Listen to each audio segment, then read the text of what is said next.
¿Qué tal, estimados y estimadas? Este video va con el objetivo de poderles orientar a ustedes en este proceso llamado proyecto final que va a utilizar la metodología de diseño y pensamiento creativo, ¿ok? Traducción al español. Esta imagen nos revela lo que tal vez durante la semana o hoy, o tal vez más tarde cuando se acuerden del proyecto, creo que no es el caso de ustedes, ustedes están pensando, bueno, ¿qué puedo proponer? ¿Qué podemos proponer para el proyecto de el curso de principios de administración? Y básicamente la imagen nos revela a una persona que está que tiene preguntas y que por ahí se le ocurrió una idea.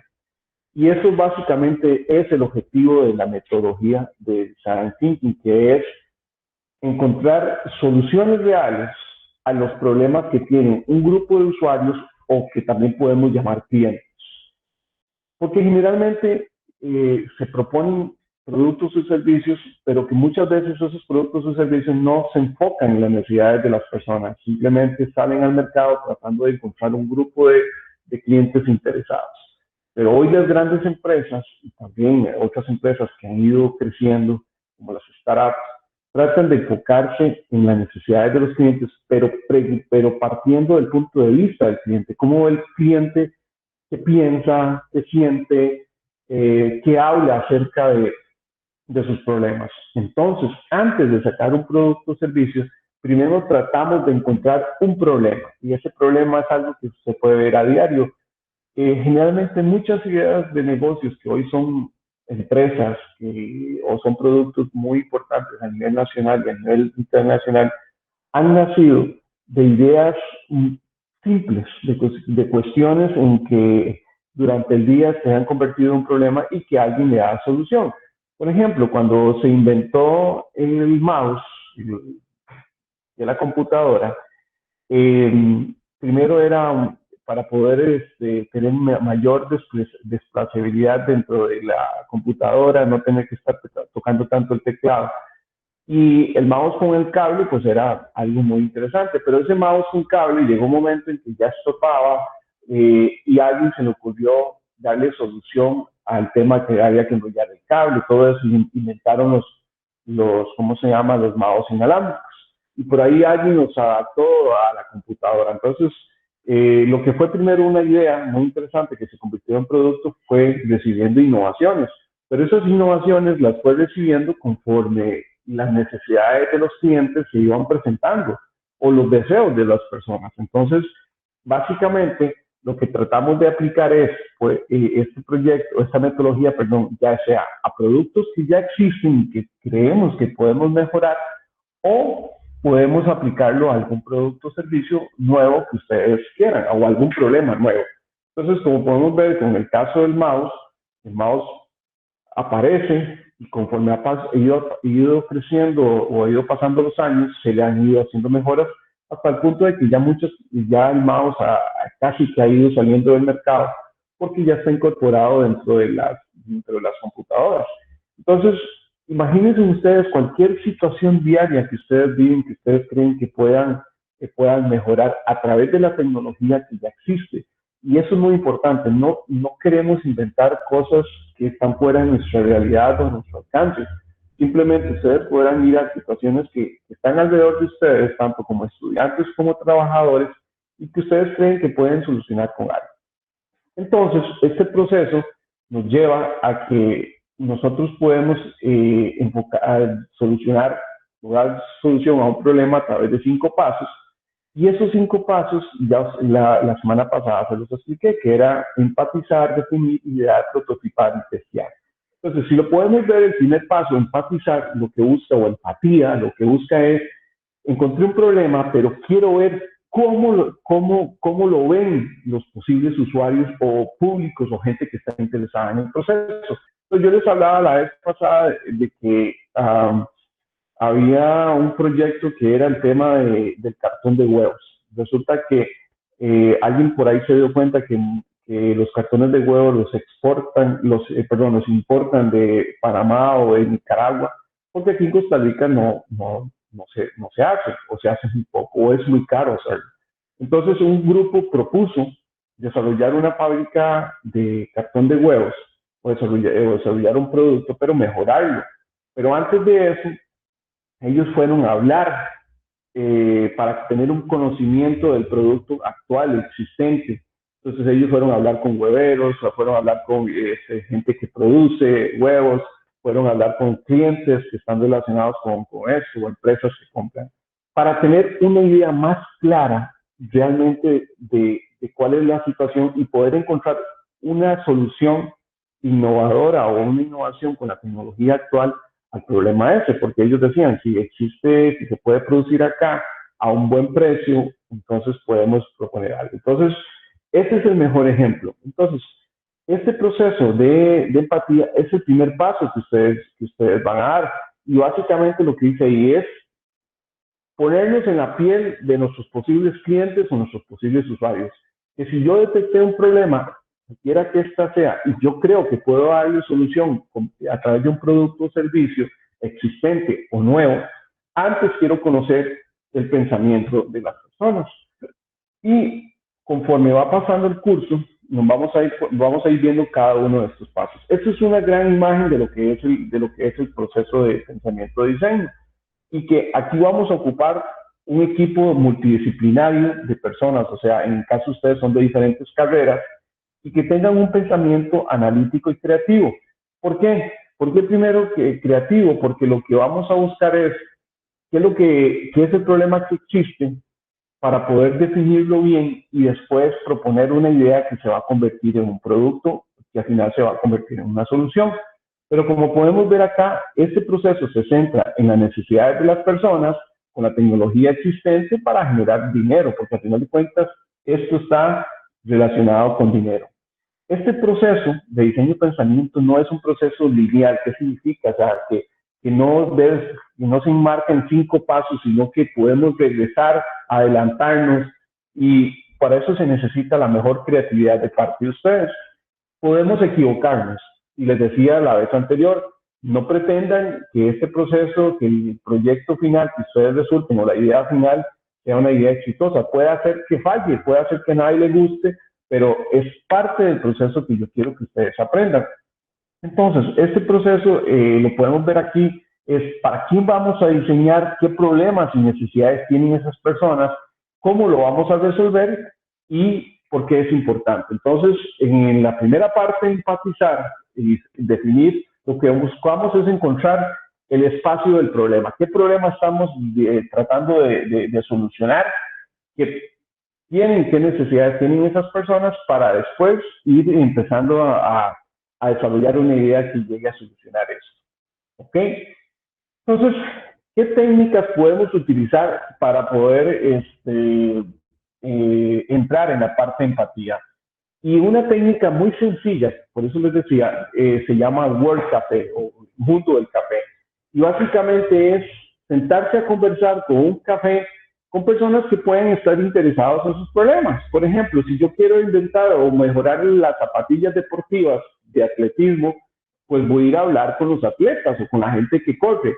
Hoy todo el mundo anda corriendo, pero resulta que mucha gente tiene una pésima condición física o no saben cómo darle una solución rápida si se les estalla una llanta o si se les afloja una cadena, porque la mayoría son gente empírica que se montaron en una bicicleta y creen que la bicicleta les va a durar todo el tiempo. Entonces, si yo quiero darle una solución a ese problema, entonces yo necesito pues, hablar con los ciclistas, hablar con la gente que le gusta, hablar con la gente que está en el negocio de los ciclos deportivos, la gente que está en el negocio de la reparación, los talleres de reparación de bicicletas. Entonces, yo hoy los visito, les hago un cuestionario que yo puedo armar y me voy a sentar con ellos. Lo que trata el World Café, si lo tuviésemos que hacer, por ejemplo, en un lugar cerrado, es hablar con diferentes tipos de personas sobre un problema. Y yo, en este paso, no doy opiniones, no trato de cambiar la idea de nadie, simplemente escuchen. Es escuchar, valga la redundancia, es escuchar, no doy criterios, no juzgo, simplemente extraigo lo que las personas dicen y lo escribo. Entonces, esta técnica ustedes la pueden utilizar para ir a hablar sobre el problema que ustedes. Entonces, por ejemplo, alguien quiere ir a hablar sobre el problema de, decíamos, el problema de no sé, de las hamburguesas que no, yo quiero realmente decir que las hamburguesas son muy ricas, pero la carne sabe muy mal. O hay gente que le tiene miedo porque la carne puede venir hecha trae productos que son nocivos. Entonces, resulta que yo quiero sacar un nuevo producto que son carnes, hamburguesas más nutritivas o hamburguesas más deliciosas, pero hechas a base de productos totalmente naturales o certificados de que no tienen, que son producidos con buenas prácticas. Entonces, yo me voy y me siento con la gente que produce hamburguesas, que tiene sodas, que tiene, que le gusta comer hamburguesas, para escucharlos acerca del tema de la hamburguesa. Si fuese que yo quiero, no sé, dedicarme a producir carne para hamburguesas y vendérselo a las sodas. Pero antes de yo sacar ese producto, primero voy y me siento a conversar con ellos. Entonces, la técnica del mapa de empatía, o Word Café, lo que busca, se llama Word Café, es básicamente escuchar, hacer preguntas y escuchar a la mayor cantidad de personas para poder obtener información que me permita realmente llegar al problema que yo quiero. Esta es la primera técnica. La segunda técnica, que esta sí se llama mapa de empatía, es básicamente a partir de la técnica anterior, que fue el cuestionario, las conversaciones que yo tuve con un café, con una Coca-Cola o con una cerveza o con un vaso de agua, con esas personas, entonces yo puedo extraer toda esa información y aplicar un mapa de empatía. Y un mapa de empatía básicamente es una hoja donde vamos a escribir el nombre de la persona y vamos a tratar de escribir en esas 4 partes qué dicen las personas, qué piensan las personas, qué hacen las personas, qué sienten las personas acerca de ese problema, qué emociones se expresan. Vamos a lo mismo, lo que extraemos es información, no opinamos, no metemos la mano o no metemos la cuchara. Pero entonces, en este mapa de empatía, ven que hay 4 cuadrantes, entonces hay uno que dice, ¿qué dicen las personas? Entonces, ok, la persona dice que las tortas de hamburguesa de res son muy pesadas al estómago. Piensan que podría ser carne de res que no tenga tantos químicos. O qué hace cuando comen hamburguesas. Yo la combino con lechuga o con tomate. Me gusta que la carne le ponga un poco de picante. Y respecto a qué sienten, no, siento que las hamburguesas, la carne de res es muy pesada, es muy fea, me provoca un sentimiento como de rechazo por ese punto. O me gusta, o sea, entonces, ven que lo que hacemos es, primero entrevistamos en el Word Café y esta información la podemos plasmar en este documento de mapa de empatía. Hasta aquí, muchachos, quiero decirles que existen un montón de técnicas para poder conocer el pensamiento de las personas, qué sienten, cómo se relacionan con X producto. Y por aquí también vamos a tener otra técnica que se llama viaje emocional, que en el viaje emocional es como describir las partes de un proceso de adquirir un producto. Por ejemplo, digamos que yo voy a un supermercado. Entonces, cuando yo voy a un supermercado, básicamente es entrar, comprar, ir a pagar y salir del supermercado. ¿Estamos? Entonces, ¿cómo me siento yo, por ejemplo, cuando yo llego a X lugar? O sea, si no tiene parqueo, ¿qué me molesta si un supermercado no tiene parqueo? La entrada, si es de fácil acceso, no es fácil acceso.